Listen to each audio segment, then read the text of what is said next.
కార్యాచరణ కూడా మాకు ఎక్కువ నాకు అనుసరించి ముందు అసలు బేసిక్గా ఉన్న సమస్యలన్నీ కూడా కొంత ఐడెంటిఫై చేస్తున్నాం, వాటన్నింటినీ కూడా ఎవాల్యుయేట్ చేస్తున్నాం. వాటిని టైం బౌండ్ ఫ్రేమ్లో ఏదైతే మీరు అంటున్నారో 18 నెలల 24 ప్రతి సమస్యకి పరిష్కారం మీకు లభించేలా చేస్తాం. అదేవిధంగా ఉప్పాడ పోస్ట్ కానీ లేదా తీర ప్రాంతంలో వారు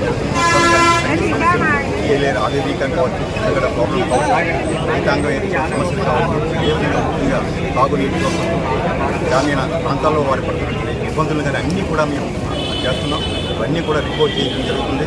వాటిని అనుసరించి కావాల్సిన అనువిధంగా కూడా ప్రణాళికలు రూపొందించబడతాయి. రాబోయే కొన్ని ప్రయారిటీలో ఇమీడియట్గా రోడ్లు కానీ ఇవన్నీ కూడా టాప్ ప్రయారిటీలో చేయాలని అనుకుంటున్నాం.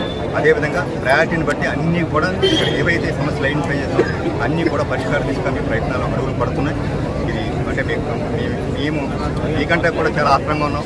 ఆల్రెడీ మా అధ్యక్షులు ఆల్రెడీ చెప్పారంటే ఒక నెల రోజులు ఆల్రెడీ అయిపోయిందనే ఉద్దేశంతో మేము ఉన్నాం. ఇంకా మేము మాకు ఒక 4 సంవత్సరాల 11 నెలలు ఉందని అనుకోవట్లేదు. మాకు వచ్చిన టైంలో నెల అయిపోయిందని మేము భావిస్తున్నాం.